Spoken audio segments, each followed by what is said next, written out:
Dahil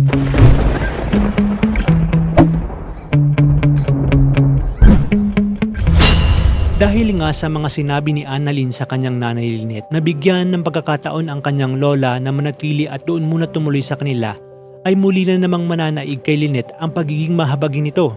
Ngunit ang hindi nila alam na ito pala ang magiging simula kung kaya't magugulo muli ang kanilang buhay at talagang hindi pa rin nagbabago si Susan.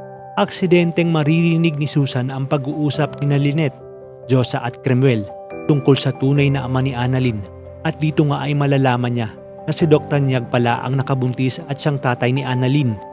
At dahil nga sa mukhang pera itong si Susan ay palihim niyang kakausapin si Doc Tanyag at sasabihin na alam niyang ito ang tatay ni Annalyn. Magugulat naman si Doc Tanyag at makikiusap na sana'y huwag nitong sabihin kay Annalyn at kay Moira dahil hindi pa umano siya handa. Kaya naman dito nalalabas ang pagkamukhang pera ni Susan.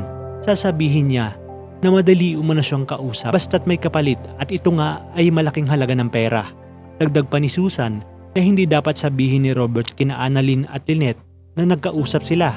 At dahil wala nang ang pamimilian si Robert at hindi pa siya handa ay pumayag naman siya sa gusto ng matanda. Kinabukasan nga ay magugulat si Lynette at Annalyn dahil sa mag-iiba ang asta ni Susan na tila ba parang bumalik ang dati nitong pag-uugali. Ngunit bago pa man makapagsalita si Lynette ay agad namang sasagot si Susan na babayaran niya lahat ng ginastos sa pagtira niya doon at ora mismo ay aalis na siya. Na siya namang ikinagulat ni Lynette at malaking palaisipan sa kanya kung saan galing ang malaking pera ng kanyang madrasta.